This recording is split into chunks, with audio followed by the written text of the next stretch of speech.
Hi అండి, welcome to అనురాగాలు. ఈ వీడియోలో సేమియా ఉప్మా రెసిపీ ఎలా తయారు చేయాలో చూద్దాం. ఈ రెసిపీ చాలా ఈజీ అండ్ చాలా సింపుల్గా కూడా మనం తయారు చేసుకోవచ్చు.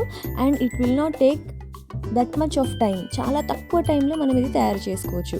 సేమియా ఉప్మా తయారు చేయడం కోసం ముందుగా ఒక పాత్ర తీసుకొని, మనం ఏ పాత్ర అయితే మెజర్మెంట్కి యూస్ చేస్తున్నామో అదే పాత్రతో మనం వాటర్ కూడా మెజర్మెంట్ తీసుకుంటామండి. 1 కప్పు సేమియా, అలాగే ఒక చిన్న స్పూన్ నెయ్యి వేసుకొని ఈ సేమియా అంతా మీడియం ఫ్లేమ్లో బ్రౌన్ కలర్, అంటే light brownish to brown colour వచ్చేంత విధంగా మీడియం టు సిమ్ ఫ్లేమ్లో అడ్జస్ట్ చేస్తూ మనం వేయించుకోవాలండి. ఈ విధంగా వేగితేనే టేస్ట్ చాలా బాగుంటుంది. నెయ్యిలో కంప్లీట్గా వేగిన తర్వాత ఆ సేమియాని పక్కన పెట్టుకోండి. తర్వాత అదే పాత్రలో 1 స్పూన్ ఆయిల్, అలాగే అవసరమైతే మీకు కావాలి అనుకుంటే నెయ్యి వేసుకోండి 1 స్పూన్. తర్వాత ఎండుమిర్చి ఒక 4 నుంచి 5 వేసుకోండి. తర్వాత ఒక గుప్పెడు పల్లీలు, అలాగే పోపు దినుసులు 1 స్పూన్, అంటే జీలకర్ర, ఆవాలు, మీకు కావాలంటే పచ్చిశనగపప్పు కూడా వేసుకోవచ్చండి. అలాగే ఒక గుప్పెడు సన్నగా తరిగిన ఉల్లిపాయ ముక్కలు, అలాగే చిలికగా చేసిన 4 నుంచి 5 పచ్చిమిర్చి, కారానికి తగినట్లుగా చూసి వేసుకోండి. తర్వాత ఒక గుప్పెడు క్యారెట్ ముక్కలు, అలాగే బీన్స్ కూడా నేను యాడ్ చేస్తున్నానండి.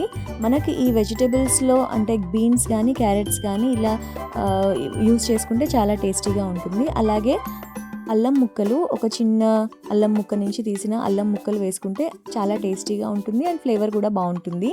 అలాగే కొద్దిగా కరివేపాకు వేసుకొని ఈ మసాలా అంతా మంచిగా ఫ్రై అయ్యే విధంగా మీరు మీడియం టు సిమ్ ఫ్లేమ్లో అడ్జస్ట్ చేస్తూ ఫ్రై చేసుకోండి. తర్వాత 1 స్పూన్ లేదంటే రుచికి సరిపడినంత సాల్ట్ ఇక్కడే యాడ్ చేసేసుకోండి. తర్వాత ఇవన్నీ సరిగ్గా ఫ్రై అయిన తర్వాత మనం ఏ మెజర్మెంట్ కప్తో అయితే సేమియాని కొలుచుకున్నామో అదే మెజర్మెంట్ కప్తో మనం ఇక్కడ వాటర్ తీసుకోవాలండి. నేను 1 కప్ సేమియా తీసుకున్నాను కాబట్టి 2 కప్స్ వాటర్ అయితే తీసుకున్నాను.